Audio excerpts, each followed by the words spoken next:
اور پھر آخر میں ایک اچھا سا بیان دے دیں کہ گورننس ٹھیک نہیں ہے. کون ذمہ دار ہے اس بات کا؟ اس لیے 7 تاریخ کو 7 اگست کو پورے پاکستان میں شاہراہوں پر انشاءاللہ ہم بہت بڑے بڑے احتجاج کرنے جا رہے ہیں، اور انشاءاللہ تعالیٰ پاکستان کے عوام اس میں نکلیں گے، نوجوان نکلیں گے. میں نوجوانوں سے اپیل بھی کرتا ہوں کہ اس کے لیے نکلیں اور سڑکوں پہ آئیں.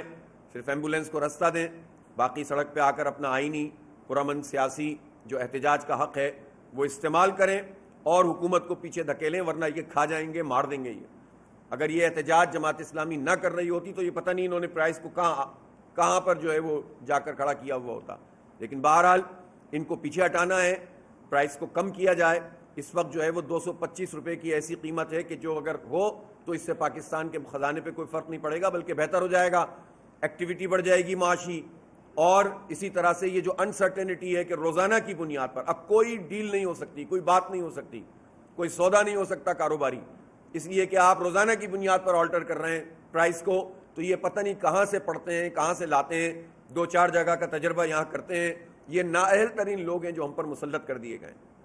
اس لیے اس کے خلاف آواز اٹھائیں گے. 3 تاریخ کو یہاں کراچی میں خواتین کا ایک بہت بڑا احتجاج ہوگا. میں یہ کراچی کی خاص طور پر نوجوان اور جو بھی گھریلو خواتین ہیں ان سب سے بھی کہتا ہوں کہ اس میں پارٹیسپیٹ کریں. انشاءاللہ پرامن طریقے سے ہم شارع قائدین پر خواتین کا ایک بہت بڑا مارچ کریں گے اور یہ پورے پاکستان کی نمائندگی کرے گا انشاءاللہ. اور یہ باقی پھر پبلک سے جو پورے پاکستان میں اس وقت موبلائزیشن ہو رہی ہے وہ اپنی جگہ. کل یوتھ پورے پاکستان میں جو ہے وہ ریہرسل دھرنے کریں گے اور احتجاج کریں گے تاکہ 7 تاریخ کے احتجاج کو بہت ہی کامیاب طریقے سے پورے پاکستان میں منعقد کیا جائے. میں ظاہر ہے کہ آپ کو معلوم ہے کہ جو آئی پی پیز والا مسئلہ ہے اب تو یہ ساری رپورٹیں خود حکومت شائع کر رہی ہے.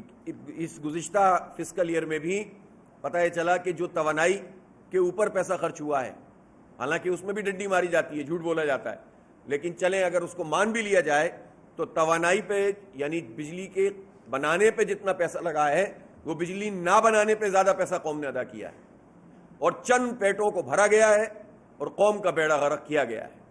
اور بجلی کی پرائز اتنی زیادہ ہے کہ لوگ سولر پہ جاتے ہیں، اور جب سولر پہ جاتے ہیں تو یہ سولر کی پالیسیوں کو تبدیل کر دیتے ہیں، ہمارا کیپیسٹی پیمنٹ مزید بڑھ جاتی ہے.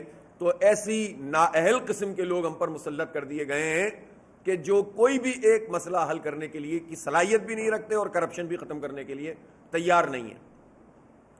دوسری بات اس وقت جو بہت امپورٹنٹ ہے وہ ہے کشمیر سے متعلق، آزاد کشمیر.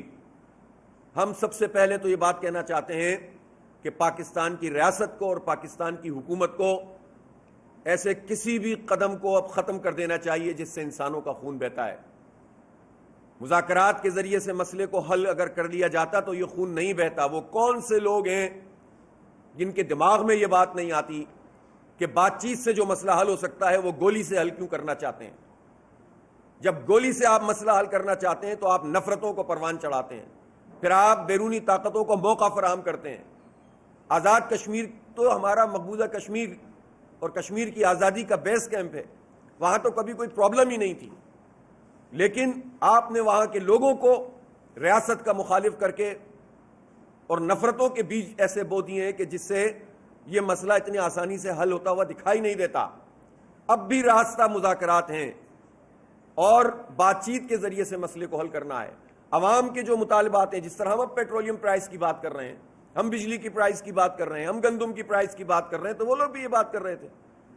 اور جو ریاست اپنی رٹ قائم کرنے کی بات کر رہی تھی، اسی ریاست کے دفتر میں بیٹھ کر جوائنٹ ایکشن کمیٹی سے معاہدہ کس نے کیا تھا؟